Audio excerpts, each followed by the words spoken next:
Please welcome to the Arkansas Agriculture Hall of Fame, Dr. John Clark.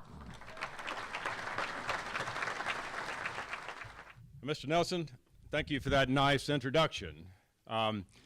People ask me, when the hogs and dogs play, who you for? And I say, well, I went to school both places, but I get a check from one of them. It's a great honor and a highlight of my career to be inducted into the Arkansas Agriculture Hall of Fame. This represents a lot of support by a lot of people for a long time. My first thanks go to my wife, Sharon, for her untiring support of our family and my career in our 40 years together.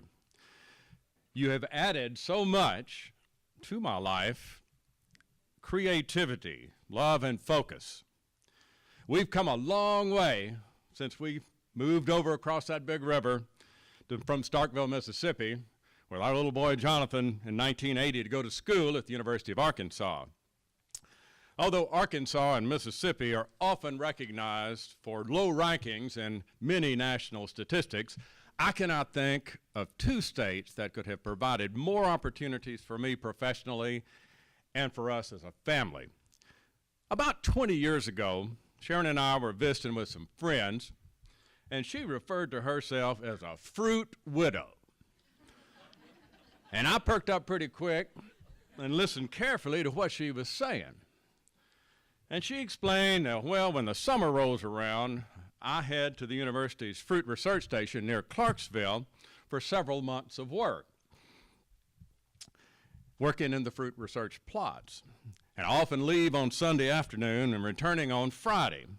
And although it's only about 90 miles, I found years ago if I could work 12 or more hours a day and not waste 3 or 4 hours driving, that I could get a lot done. Now, with all the plants to evaluate in the breeding program, plus the visitors from across the nation and world viewing the program, that seemed like the best way to get something done and to make the most progress. But it has resulted in her fruit widowhood. However, and most weeks, come Friday, when I'm ready to head home, Sharon has some of the finest fruit there is, picked as I finish my week's work. And she has also indicated with friends that she's become a fruit snob. As seldom does store-bought fruit match some of the products brought home to her from our breeding plots. So Sharon has had to balance the pluses and minuses of my career, and thanks, Sharon, for putting up for all of this. Y'all go ahead and clap. My grandparents began farming in 1911 in Madison, Mississippi, which is now a suburb of Jackson, and they started a dairy about 1915. My father got his first 2 milk cows when he was 5 and milked for 65 years. I grew up on this same farm. It is a joy to have my brother Ted and wife Peggy and my sister Ethel Claire and husband George here today. We know that Daddy taught us discipline, focus, and follow-through, and that foundation provided for much of the success I have today, I imagine.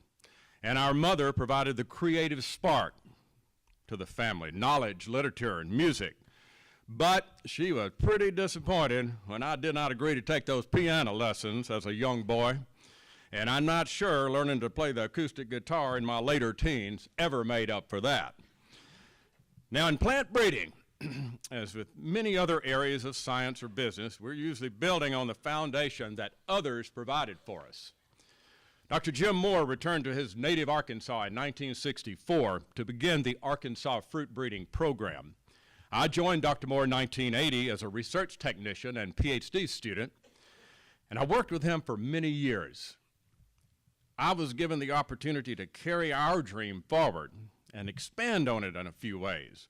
One could not ask for a better mentor and professional colleague. Dr. Preston LaFernie, who's out there in the audience, Preston, gave me my first job after graduation from the University of Arkansas, hiring me as the resident director of the Fruit Research Station, and that was in 1983.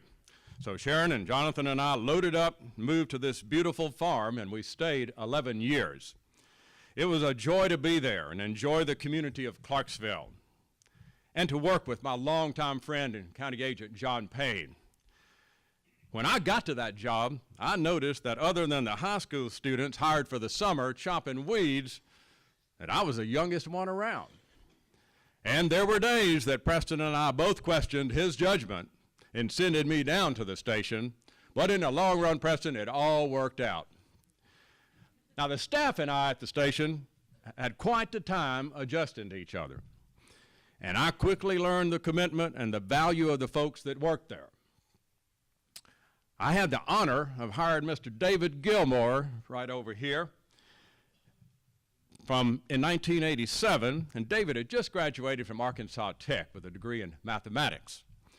Now, David had joined his parents in Effie and Stanley Gilmore, and Effie and Stanley had come to the station in 1975 to work. And since 1975, one or more of the Gilmore family has been driving 45 minutes each way from the Fallsville-Deer Metroplex in Newton County to work at the research station. And David's and other staff members' care in carrying out the many details of the fruit breeding program have been the key to the success of the program. Also, Mr. Dan Chapman, who's seated over here, resident director of the station, has been a close colleague for many years. And thanks to David and Dan, Kay Buck, you're out there somewhere, and all the folks at the station for all the work in our achievements. You know, teaching and advising, not my major area of academic appointment, has been very fulfilling. I thank all the students, particularly the graduate students, for their contributions and work. One is here today, Miss Bethany Sebesta, who worked in the program as an undergraduate, did a fabulous special project, research project, now is intended to be my last graduate student. Bethany and her colleagues have made a big difference in my career and helped me keep a fresh perspective, particularly as the generations have changed. Another group of folks that have played a key role in my career have been those in the Division of Agriculture Technology Licensing Office. Dr. Lisa Childs, Mr. Brian Rink, and former member of the office, Dr. Nathan McKinney, have done so much to nurture the breeding program's intellectual property. Now, I had the chance to expand the program's activities in many areas of the world prior to them coming along, but they're the ones that have made this the success that it has become, and thank you for that. I want to thank a few key leaders that have contributed to my success. Dr. Wayne McCabe, who nominated me for this award, who I like to call my last boss and my best boss. And over the years, I've had a mess of bosses. I continue to grow in appreciation for his wise counsel and support. Dr. Mark Cochran, Vice President for Division of Agriculture. I've been colleagues with Mark for a long time, and your guidance and your leadership has been so essential for the success of the fruit breeding program. A few years ago, I visited with Mark about the idea of developing a retirement program that included some sort of transition from me to the next person, where we could get a new and bright and enthusiastic fruit breeder. And there's no greater testament to Dr. Cochran's wisdom than the success of hiring Dr. Margaret Worthington, sitting right over here, now into her second year, sharing the leadership of the program and paving the way for way more successes beyond anything I can envision. You know, all of us in agriculture, in our Constitution, have a deep-rooted interest in helping others. It was not that long ago that agriculture was what everyone had on their mind, particularly manifested in thinking about something to eat. Now, the Land Grant Act of 1862 is intended to broaden education in agriculture and make this education available to a larger component of our then young country. This is how the University of Arkansas and 49 other institutions got started. This act has worked like a charm. And though now in today's society, agriculture is not viewed quite the same, the joy of working in research and teaching in agriculture is just as much fun as it was years ago. The ultimate satisfaction is in helping growers. Folks come up to me often or email with comments about how great the university's varieties are in fruits. And two folks I admire for growing some of our university blackberry varieties are with us, Mr. Jeremy Gillum and Mr. Doug Gillum from Judsonia. Thank you, Jeremy and Doug, and thanks to others for taking the chance on growing some of our creations. And finally, we are all consumers, and a key idea always on my mind is developing new varieties that taste good. As I like to say, if a product puts a smile on a face, everything is going to work out fine, and the money will take care of itself. Thanks to all of you in this room that might have had the opportunity to enjoy some of Arkansas's fruit varieties. You are really the foundation for the honor I'm receiving today.